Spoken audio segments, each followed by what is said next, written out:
அல்லாஹ்வுடைய தூதர் சொன்னார்கள், சொர்க்கத்துடைய வாசலின் கதவை தட்டுவேன். அங்கே இருக்கக்கூடிய ஹாசின் காவலாளி கேட்பார், யார் நீங்கள்?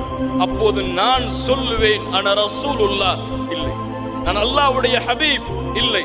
அந்த காவலாளி இடத்திலே இந்த தூதர் என்ன பணிவோடு பேசுவார் தெரியுமா? ஆன முஹம்மத். அந்த காவலாளி சொல்லுவார், உங்களுக்காகத்தான் இந்த கதவை திறக்க வேண்டும் என்று அல்லாஹ் எனக்கு கட்டளையிட்டிருக்கிறான். கொஞ்சம் நில்லுங்கள். தூதருக்கு இந்த கண்ணியம் என்றால், தூதர் அனுப்பப்பட்ட இந்த சமூகத்திற்கு அந்த கண்ணியம் இல்லையா? சொர்க்கத்தில் முதலாவது தூதர் நுழைந்தால் அடுத்து நபிமார்களும் அவர்களின் சமூகங்களும் நுழைந்ததற்கு பிறகுதான் இறுதி சமூகமாக இருக்கக்கூடிய நாம் நுழைவோமா? இல்லை.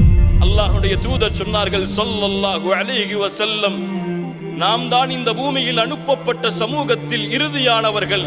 இருந்தாலும் மறுமையில் முதலாவது சொர்க்கம் நுழைபவர்களும் நாம் தான்.